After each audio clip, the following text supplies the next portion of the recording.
Welcome to the course. This is DMS Discrete Mathematics Structure. The subject code is 18CS36. I am Deepika Das, your instructor, assistant professor from Department of CEC. So before going to the course, we should know about course learning objectives. So what is the course learning objective? So this course lays down the following objectives: provide foundational introduction to fundamental discrete mathematics concepts, cultivate a sense of familiarity and ease in working with mathematical notation, teach the basic results in number theory, logic, combinatorics and graph theory, and cultivate clear thinking and creative problem solving. These are our course learning objectives. Okay, now go for the next slide. What are the main topics for this subject? These are the fundamental principles of counting and mathematical induction, recursive definitions and recurrence relation. This gives you the unit 1 of your course. Then the fundamentals of logic, relations and functions, language and finite state machine, groups theory and coding theory. So this is the main topics of each unit. So it consists of 5 units. So 5 main topics are given. Go for the next one. So what is the scope of the subject? So this is a first introductory course in theoretical computer science. This course introduces the learner to the branch of computer science which deals with the theory, basic mathematics and logic. The subject matter considers the basic counting techniques, sets, relations, functions and logic. So this is a introductory course for your theoretical computer science. So for higher studies, if you are going for theory of computations and like subject, then you need the basics of the subject. Okay, next one is we are going for the evaluation process. So the credit of the course is 4. So it's a theory, no lab oriented, so 100 marks. CIE will be calculated on 3 tests of 50 marks each, and it will be reduced to 50 marks. 3 quiz of 10 marks, each 30 marks, and 20 marks assignment. So altogether it is 100 marks. Now what are the course outcome?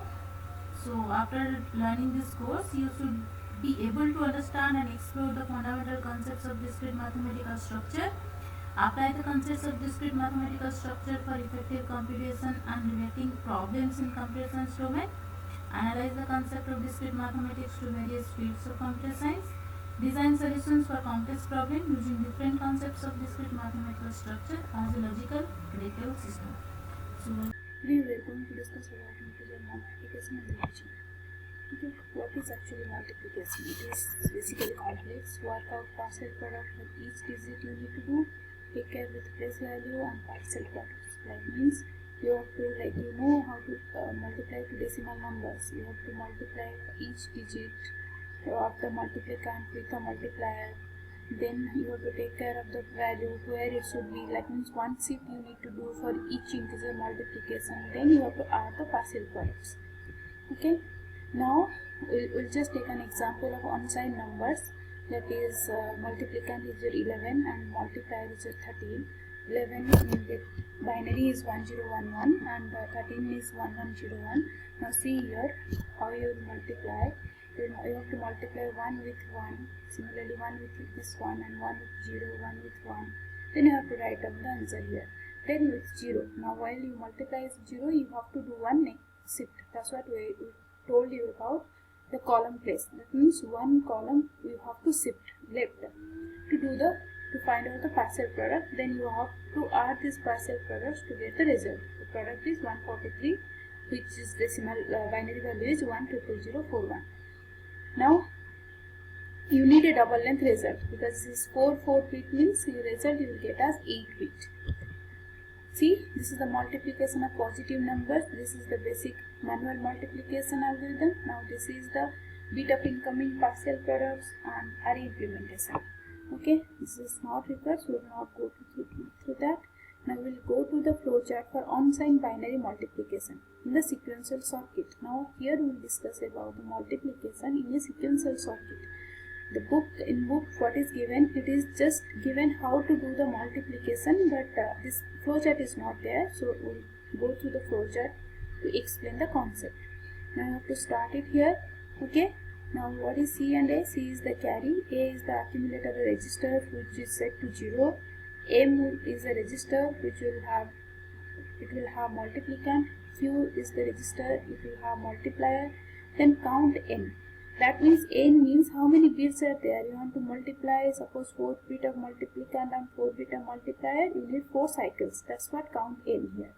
Now what it needs to do, it will check q0 is equal to 1. Okay, this is a sequential circuit. Actually it will do the addition and subtraction to get the multiplication result. That is how the sequential multiplication concept is implemented in the hardware in a sequential circuit. Okay, now it will check q0 equals to 1. q0 means the multiplier, the last bit, first bit, LSB bit. If it is 1, if it is yes, so what it will do? It will do a plus n. Okay, and will store it to a. Okay, if it is not 1, then if it is no, then what it has to do? It has to shift CAQ. It will shift CAQ right 1 bit position. Okay, then a count will be done as count minus 1. That means first bit is already multiplied. So what it will do? It will do n minus 1. That is count minus 1. Now once it is done, then it will check if count equals to 0. That means all the bits are already multiplied. Then it will go to ender. The product will be there in a and q. If it is no, then it will again go back and again it will check q0 is equal to 1 or not. If it is 1, then it will go to do a plus m. If it is not 1, then it will shift CAQ. This is the sequential multiplication algorithm. Okay, it is implemented through a flowchart. See here, this is the register configuration. This is C here carry. This is register A initially set to 0, and this is the multiplier Q. Okay, Q0 to Qn minus 1. So it has to do, and this is a control sequencer, and it has to do what it will do add or no add. Like in the flowchart we have told you, if this Q0 equal not equal to 1, then it has to do shift. There is no add. So and if it is 1, then it has to add. So that is what it will do. It will control sequencer will give the signal it should add or no add. Now in the multiplicand, one bit will go to the mux, and the value will come from a plus m we need to do. So a value bit will come, one bit will come from a, one bit will go from the mux. It will the n bit adder which will add. You know the concept of the fast adder from DLE in DLE. So we are not going to discuss about how this adding will take place in this. We'll just see how the flowchart, whatever is there in the flowchart, how it is implemented through the circuit. Now we'll multiply 1101 with 1011. Okay, so if you multiply this, m value is 1101, q is 1011, your multiplicand is there in m, multiplier is there in q, a is set to 0, c is also set to 0. Now what you need to do? You have to check this q0 bit. If q0 bit is 1, what you need to do? You have to add. You have to add what? You have to add m with a. So when you will add m with a value will be 1101. Okay. Now q value is 1011. After doing add, it has to shift. After doing add, it has to shift to do this. It has to shift. Okay. That's why it will add a with q, then it will shift. Where it has to shift right one bit. So it has shifted. See, this one will come here, this one will come here, this 0 will come here, this one will come here. Okay, like that it will shift. Now first cycle is over. Now the count here, the count will do count minus 1. So now for the third bit. Okay. So now what it again it has to do? It has to check the q0 bit. Now q0 bit is what here? q0 bit is, after doing shift, the q0 bit again 1. Again 1 means it has to add and shift. So it will again add and shift. What it will add? It will add m with a. So you will get 0011. Then it will do shift and it will get 1001. Because this carry, I told you CAQ will be shifted. So 1 is come here, 1001. Now it is 1110. Now when q0 for the next cycle, when the q0 bit is 0, there is no add. So it will just do the shift. So this 1001 and 1110 will be shifted right one bit position, where you will get 0100 and 1111. Now again q0 bit is 1, so it will add m with a. So m is 1101, a now is 0100. When it will add, you will get 0001 and q value will be 1111. Now remain after that again in the fourth cycle, q bit again 1, again it will add and shift. After adding and shift, you will get here 0 1 0 0 0 and 1 1 1 1, which is your multiplication result. The multiplication product is there in A and Q. So this is how the sequential multiplication is implemented through the circuit. Okay, that is whatever I have explained, that is given in this example. We'll go for the second one. Now this sequential multiplication, this does not work for your negative numbers. Now in your system you know all the numbers are stored as 2s complement numbers. So we are not looking forward how to multiply two unsigned numbers. We should think about how to multiply signed numbers. So what you need to do, convert all the negative numbers to positive if required. If you will implement through the sequential circuit, if using sequential circuit you want to multiply two negative numbers, what you need to do, you have to convert it to positive. If then multiply as above, then signs were different, negate the answer.